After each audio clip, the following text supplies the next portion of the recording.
We give all praises to Yahweh, Bahashem, Yahweh Shai, Bashem Rakah Kudash. Double honor to the apostles that rule well. Salutations to the brothers in the four corners of earth pushing this truth and sincerity. All right, the name of this video will sanction on Russia initiate World War III. Will sanction on Russia initiate World War III. Let's see if we could extract some knowledge out of these two articles that we have before us. All right, this shit hit the fan. All right, I'm just get straight to the point. Okay, I'm not gonna go into rant, and I'm not gonna stretch it out or anything like that. Get straight to the point. Right. Name of this first article: the historic breach with neutrality. Switzerland joins EU in sanctions on Russia. All right. So we're going to read a couple paragraphs from this article. Switzerland historic neutrality is no longer. Moments ago, Reuters reported that the Swiss government had joined the EU in adopting sanctions on Russia, freezing assets of target companies and people effective immediately.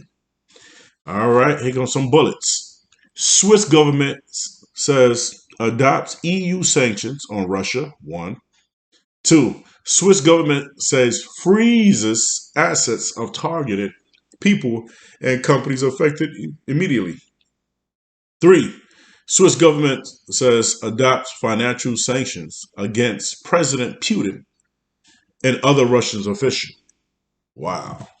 This thing's going to get really serious. All right. The question is, will sanction on Russia initiate World War III? You guys answer it. Swiss president, maybe or maybe not. Swiss President Ignazio Cassis says that adopting the EU sanctions against Russia was a unique and difficult step that required careful consideration. Previously, on Sunday, he said that Switzerland neutrality, all right, let's look up that word real quick, all right, for your brothers that don't know, all right, let's look this up real quick. Neutrality, right, define, right, Neutrality. neutrality, right, the state of not supporting or helping either side in a conflict, disagreement. Impartiality, synonymous with that word, impartiality, lack of bias, lack of prejudice, objectivity, objective, right? Excuse my grammar. Open-mindedness, right? Disinterestedness, right? So, hey, so the state of not supporting or helping either side in a conflict, disagreement. Okay. All right. So neutrality must be preserved and it stood ready to offer its good office for diplomacy, right? In talks between Ukraine and Russia officials on the Belarus, right, border do not succeed, for example, by reaching an armistice, right? So, yeah, they're going to sanction Russia. And let's see how much Russia have in a Swiss account, right? So coming right here, the Swiss government last week amended its watch list to include 363 individuals and 4 companies that the EU had put on its sanction list to punish Moscow. Russians held nearly 10.4 billion in Swiss francs, right? 11.24 billion in Switzerland in 2020. All right. So if they got this much amount of money in their account, guess what they're gonna do? Switzerland and US and the EU, they're gonna freeze it. Right? They're gonna freeze their money. Okay. We just read it right here. Right? Switzerland historic neutrality is no longer. Moments ago, Reuters reported that the Swiss government had joined the EU and adopted sanctions on Russia, freezing assets of targeted companies and people effective immediately. Right? So Putin and Russian officials is going to be affected immediately. Not only they going to be affected, right? But the next article, as War War World War III escalates, get ready for a terrifying breakdown of our food and energy system. Right? I'm just going to read a little small piece, a little insert. All right. If you believe that your life will continue on as a normal because the war between Russia and Ukraine is on the other side of the globe, you should think again. We were already facing the worst energy crisis since the 1970s before the war broke out. And Russia is one of the most important energy producer on the entire globe. As energy markets are thrown into further turmoil, energy prices will go to unprecedented heights. I did a separate video about this, how gasoline is going to go up, food prices is going to go up, right? Famine is going to increase in the land. All right. How we know this? Because the Bible says so. And as I documented repeatedly in the recent months, that the global food crisis has just continued to get worse as global food supplies have continued to get tighter and tighter. Normally, Russia and Ukraine export vast quantities of food to the rest of the world, but the war is going to change that. We really are facing a horrifying breakdown of our food and energy system, and that is going to affect every man, woman, child on the entire planet. All right. Let me read this. Let's start by taking a look at the impact that this war will have on our food supply. Even the Washington Post is admitted that the war of Ukraine was likely. Russian invasion, Ukraine could push U.S. food prices even higher, as the region is one of the world's largest producer of wheat and some vegetable oils. And the disruption could drag on for months or even years as crop production in the area could be halted and take a long time to restart. The new inflation shock comes at a time when global market remain extremely strained because of the pandemic, right? Related disruption, the price changes and impacted commodities prices in recent days and could flow through the higher cost of grocery stores and restaurants soon. All right, so if your brothers and sisters want to read the article, y'all could just Google that right there, that title right there, right? And here go the next title. Okay, historic breach with neutrality. Switzerland joins EU, and the sanctions are on Russia. All right, there go the next one. All right, so we got to bring scriptures out. The scriptures is very important, imperative when we bring out these articles because scriptures correlate with these articles that we bring out, right? And these articles correlate with the scriptures. Okay, this is Jeremiah 51, right? Jeremiah 51, verse 1. Thus says Yahweh, behold, I will raise up against Babylon and against them that dwell in the midst of them that rise up against me, destroying when? All right. The midst of them is the Chaldeans, which is who? So-called Americans, right? Right. The destroying wind. What's going to cause destroying wind? The missiles, right? Verse 2. And will send upon Babylon fanners that should fan her and shall empty her land. For in the day of trouble they shall be against her round about. And Yahweh is increasing the fanners, right? He did it with the C.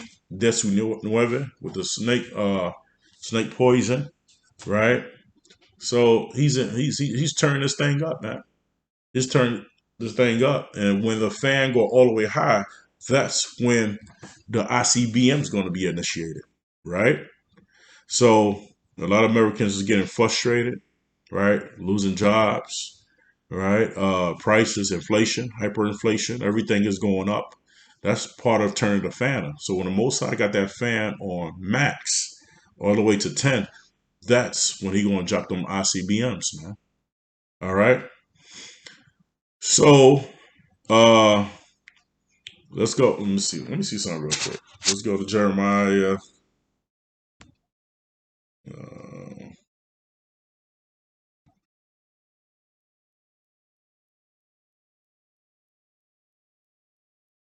Uh, uh,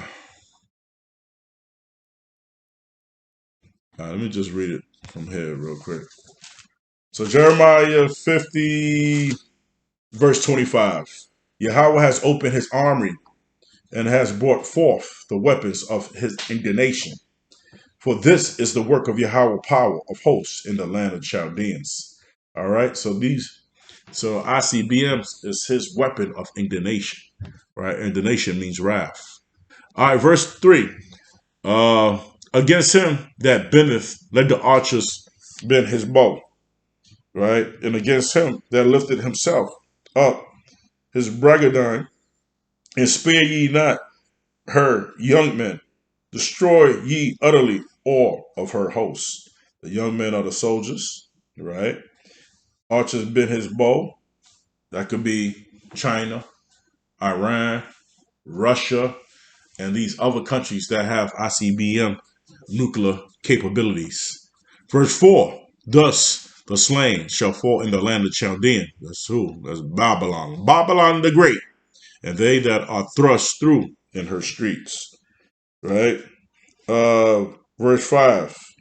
Oh, the Chaldeans also represent the Illuminati's too. Right? All right. The slain shall fall in the land of the Chaldeans. And also these higher, also could mean the higher officials. Okay? Uh,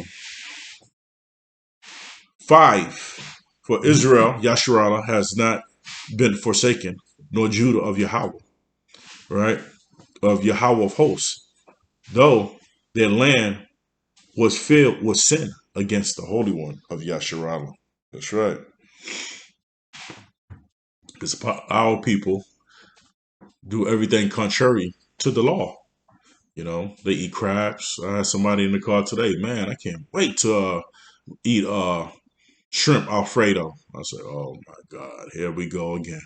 Oh man, I can't wait to eat some crab cakes. That's how they talk out here, right? Yeah, brothers and sisters get the picture. 6, flee out of the midst of Babylon and deliver every man his soul. Be not cut off in her iniquity. For this is the time of Yahweh vengeance. He will render unto her a recompense. Right? That's what we're waiting for. We're waiting for that payback. That's what we're waiting for, man. Payback. Right? Payback from who? Yahweh B'Shem Yahushua. All right. Oh man. All right. Next one.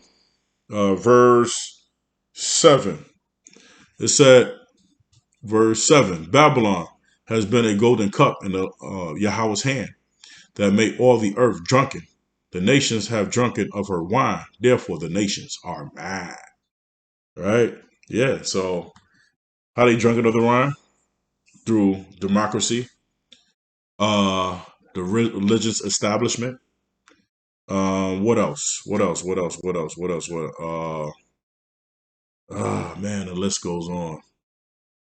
All right. So the wine is democracy, the religious establishment, right? Oh man, my mind went blank. All right, and among other things, man. So that's that. It said Babylon has been a golden cup in Yahweh's hand and made all the earth drunken. The nations have drunken of her wine, and also philosophy, right? All of America philosophy. Therefore, the nations are mad, right? Because they got hoodwinked, they got bamboozled, right, by America, man, right, following after her pernicious ways, right. So now these other nations, like the EU, is going to turn against this great whore, right? Because this great whore is wicked. All right. Number 8, Babylon is suddenly fallen and destroyed. How for her? Take balm for her pain. If so, B, she may be healed. Where balm is a particular ointment back in the days where you put on cut or bruises. All right, if you're in pain, what balm used to do is to heal. It used to heal. So, but Yahweh Shem Yashai being sarcastic right here, Babylon is suddenly fallen and destroyed. How for her? Take balm for her pain. If so, B, she may be healed, but she's not going to be healed. Right? E is the devil that the Bible speak of, man. All right. So, and we know Yahweh is a man that should not lie. Babylon is going to be destroyed. Thus says Yahweh, B'Shem Yahshai, man. All right. Number 9. We would have healed Babylon, but she is not healed. Forsake her, and let us go, every one, into his own country. For her judgment reaches onto heaven and is lifted up even to the skies. Right? So the sins, all the sins and the wickedness of this devil of Babylon has reached up what? To the skies, man. Right? Yahweh has brought forth our righteousness. Come and let us declare in Zion the work of Yahweh, our power. Make bright, uh, make bright the arrow, gather the shields, and Yahweh has raised up the spirit of the king of the Medes. Who's the king of the Medes? That's Russia, right? King right now would be Putin. For his device is against Babylon to destroy it, because it is the vengeance of Yahweh and vengeance of his temple, right? Set up the standard upon the walls of Babylon. Make the watch strong. Set up the watchmen. Prepare the ambush. For Yahweh has both devised and done that which he spake against the inhabitants of Babylon. That's right. Because all the confederacy that at peace with thee is going to turn against you. So all these other nations that was at peace with thee, and they're going to come against you, man, according to Obadiah. All right, let's get that real quick. Let me see if I can find that real quick. Okay. So all these other nations is going to come against Babylon. Babylon the Great. All right, because this place got to go. This place is wicked, man. This place is wicked. And it's time for the Most High to obliterate this place, man. This is Obadiah. Obadiah, start at verse 7. All right, Obadiah, verse 7. All the men of thy confederacy have brought thee even to thy border. The men that were at peace with thee have deceived thee and prevailed against thee. They that eat thy bread have laid a wound under thee. There is none understanding in him. All right. So all these other nations, right, that deceive thee, and they're gonna prevail against you. All right. And yeah, missiles gonna come over here at Babylon. Right. Great starvation, great famine is gonna come upon this place. Right. So hey, man, this place got to go, man. All right. And this bear right here might initiate it all. Right. Which is Putin. You know, you got videos of Putin wrestling bears, man. Let me see a video of Joe Biden wrestling a bear. Because every time they have a meeting, he's always falling asleep. And they always have to bring him a pillow, right? They always have to bring Joe Biden a pillow because he always taking powerful naps in these meetings, man. You know, really and truly, I think they should have age restrictions on who could become a president of the United States, man. But hey, it was set up that way, man. It was set up this way by Yahweh Shem Shai, man. All right, this place got to go. This place got to be terminated, man. Right? You have been deleted. All right, America, you will be deleted, man. Bye. All praises to Yahweh Shem Shai. Death to America. Fuck this place, man.